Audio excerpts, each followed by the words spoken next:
Hello friends, ഇന്നൊരു മധുര ബോണ്ടയാണ് കേട്ടോ ഉണ്ടാക്കുന്നത്. പഴമൊക്കെ ഉണ്ടെങ്കിൽ പെട്ടെന്ന് ഉണ്ടാക്കിയെടുക്കാനായിട്ട് പറ്റുകയും ചെയ്യും. വൈകുന്നേരത്തെ ചായക്കൊക്കെ കുട്ടികൾക്കും മുതിർന്നവർക്കൊക്കെ ഒരുപോലെ ഇഷ്ടപ്പെടും. ഇത് പെട്ടെന്ന് ഉണ്ടാക്കിയെടുക്കാം. അപ്പോൾ നമുക്ക് അതിൻ്റെ റെസിപ്പിയിലേക്ക് കടക്കാം. അതിനു മുന്നായി ഈ വീഡിയോ നിങ്ങൾ ഒന്ന് ലൈക്ക് ചെയ്യാനും സബ്സ്ക്രൈബ് ചെയ്യാത്തവർ ഒന്ന് സബ്സ്ക്രൈബ് ചെയ്ത് സപ്പോർട്ട് ചെയ്യാനും ആ ഒരു ബെല്ലൈക്കൺ കൂടി ഓൾ എന്ന ഓപ്ഷൻ തന്നെ കൊടുത്ത് എനേബിൾ ചെയ്യാനും മറക്കല്ലേ ഫ്രണ്ട്സ്.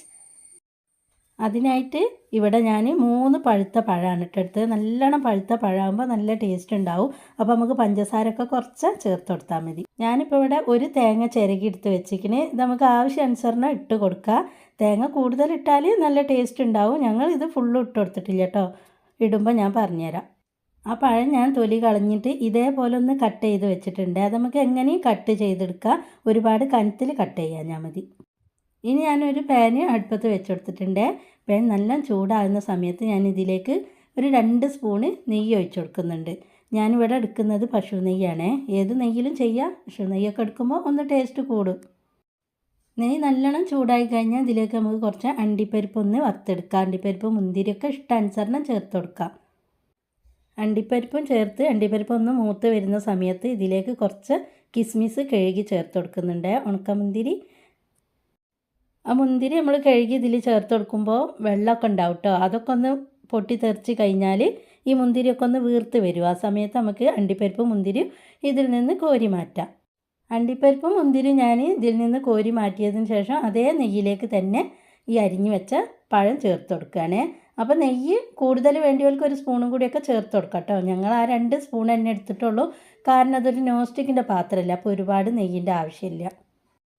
അപ്പോൾ പഴം ചേർത്ത് കൊടുത്ത് മീഡിയം ഫ്ലെയിമിലിട്ടിട്ട് ഈ പഴം നമുക്ക് നന്നായിട്ട് വഴറ്റിയെടുക്കാം.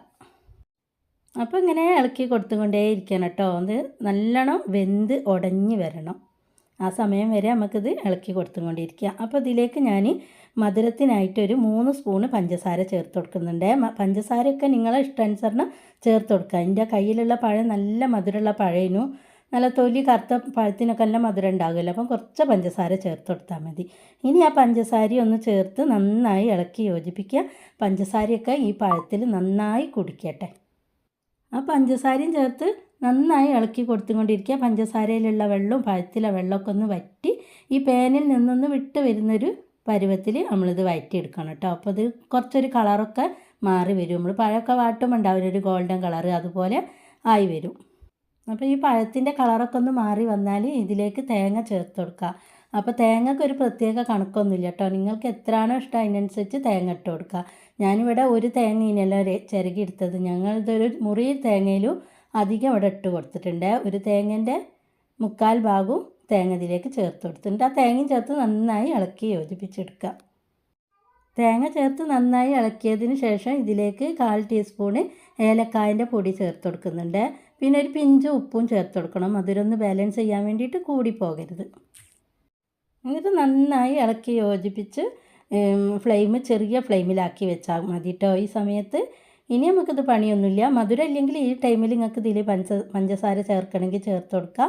അതുപോലെ തന്നെ നെയ്യിൻ്റെ ആവശ്യമുണ്ടെങ്കിലും കുറച്ച് നെയ്യൊക്കെ ചേർത്ത് കൊടുക്കട്ടെ. ഞാനിപ്പോൾ അതൊന്നും ചേർത്ത് കൊടുത്തിട്ടില്ല. ഇവിടെയൊക്കെ കണക്കായി വന്നിട്ടുണ്ട്. ഇനി ഇതിലേക്ക് നമ്മൾ വറുത്ത് വെച്ച അണ്ടിപ്പരിപ്പ് മുന്തിരിയൊക്കെ ഇല്ലേ, അതെല്ലാം കൂടി ഒന്ന് നമുക്ക് ഇതിലിട്ടുങ്ങാണ്ട് നന്നായി ഇളക്കി യോജിപ്പിച്ച് ഫ്ലെയിം ഓഫാക്കുക.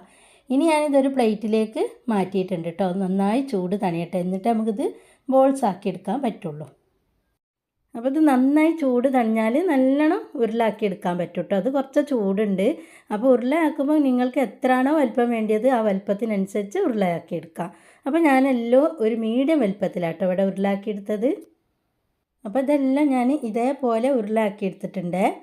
ഇനി നമുക്ക് ഇതിലേക്കൊരു മാവ് റെഡിയാക്കി എടുക്കാം. ഞാനിവിടെ എടുത്തത് 1/2 കപ്പ് മൈദ, 1/2 കപ്പ് അരിപ്പൊടി കേട്ടോ. നമ്മൾ പത്തിരി ഇടിയപ്പമൊക്കെ ഉണ്ടാക്കുന്ന ആ പൊടിയില്ലേ, വറുത്ത അരിപ്പൊടി. ഇതിലേക്ക് 1 സ്പൂണ് പഞ്ചസാരയും 1/4 ടീസ്പൂണിൻ്റെ അടുത്ത് ഉപ്പും പിന്നെ അതേപോലെ തന്നെ കുറച്ച് അപ്പക്കാരോ, 1/4 ടീസ്പൂണിൻ്റെ അടുത്ത് അപ്പക്കാരോ അല്ലെങ്കിൽ ഈസ്റ്റോ ചേർത്ത് കൊടുക്കാം കേട്ടോ.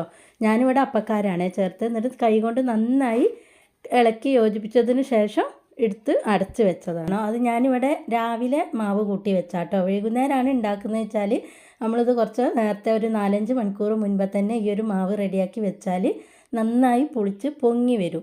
അപ്പോഴാണ് ഈ ഒരു പഴം ബോണ്ടൊക്കെ ഉണ്ടാക്കുമ്പോൾ നല്ല ടേസ്റ്റ് ഉണ്ടാകുക. നമ്മളെ പഴം പൊരിച്ചതിൻ്റെ മാവ് കലക്കി വെക്കുന്ന പോലെ തന്നെ. ഇനി ഈ മാവ് നിങ്ങൾക്ക് ഉണ്ടാക്കാൻ രാവിലെയൊക്കെ കലക്കി വെക്കാൻ മറന്നു പോയതാണ്, പെട്ടെന്ന് പഴം കിട്ടുന്ന സമയത്ത് ഇത് ഉണ്ടാക്കണമെങ്കിൽ ഇങ്ങനെ കലക്കി വെക്കൊന്നും വേണ്ട കേട്ടോ. അപ്പം തന്നെ മാവ് ഉണ്ടാക്കിയെടുക്കാനായിട്ട് പറ്റുകയും ചെയ്യും.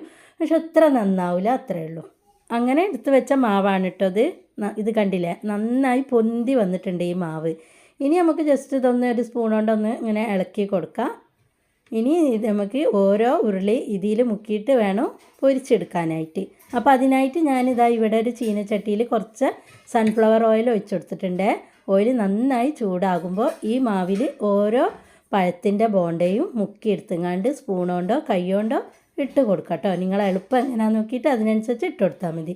ഒരു ബോണ്ട ഇട്ട് കൊടുത്തതിന് ശേഷം ഫ്ലെയിം മീഡിയം ഫ്ലെയിമിലാക്കണേ. എന്നിട്ട് അതൊന്ന് മറിച്ചിട്ടതിന് ശേഷം അടുത്തതും ഈ പൊടിയിൽ മുക്കിയിട്ട് ഇതേപോലെ ഇട്ടുങ്ങാണ്ട് പൊരിച്ചെടുക്കാം. അപ്പോൾ ഒരു ഗോൾഡൻ കളറാകുന്നത് വരെ ഇതൊന്ന് പൊരിച്ചെടുത്താൽ മതി. ഉള്ളത്തതൊക്കെ വെന്തതിനെ കൊണ്ട് ഈ മാവ് മാത്രം വെന്ത് പാകമായി വന്നാൽ മതി. ഞാനിതിവിടെ ഓരോന്നാട്ടോ പൊരിച്ചെടുക്കുന്നത്. കുറച്ച് ഓയിലാണ് ഒഴിച്ചു കൊടുത്തത്. അപ്പോൾ നിങ്ങൾ കുറേ ഓയിൽ ഒഴിച്ചു കൊടുക്കുകയാണെങ്കിൽ ഒന്നിട്ട് കൊടുത്ത് മറിച്ചിട്ടതിന് ശേഷം അടുത്ത ഉരുളി ഇതേപോലെ ഇട്ട് കൊടുത്താൽ മതി. അങ്ങനെ 1, 2, 3 ഒക്കെ ഇട്ട് പൊരിച്ച് കോരിയെടുക്കാം കേട്ടോ. അപ്പോൾ എല്ലാ ബോണ്ടിയും ഞാൻ ഇതേപോലെ പൊരിച്ച് കോരി എടുത്തിട്ടുണ്ട്. ഒരു പ്ലേറ്റ് നിറയെ എനിക്കിവിടെ കിട്ടിയിട്ടുണ്ട്. ഒരു 3 പഴമാണല്ലോ ഞാൻ എടുത്തത്. അപ്പോൾ എല്ലാവരും ഒരു പ്രാവശ്യം തന്നെയെങ്കിലും ഇതേപോലെ ഒന്ന് ഉണ്ടാക്കി നോക്കണം കേട്ടോ. നല്ല ടേസ്റ്റ് തന്നെയാണ്. പുറമേ നല്ലൊരു ക്രിസ്പിയും അകം നല്ലൊരു സോഫ്റ്റും ആയിട്ടുള്ളൊരു പലഹാരമാണിത്. നല്ല ടേസ്റ്റുമാണ് കേട്ടോ. അപ്പോൾ ഇന്നത്തെ വീഡിയോ എല്ലാവർക്കും ഇഷ്ടപ്പെട്ടെന്ന് വിചാരിക്കുന്നു. ഇഷ്ടപ്പെട്ടാൽ ലൈക്ക് തരാനും ഷെയർ ചെയ്യാനും ഒന്നും മറന്നു പോകരുതേ. ഞാൻ അടുത്തൊരു പുതിയ വീഡിയോ ആയിട്ട് വരുന്നവരെ അസ്സലാമു അലൈക്കും.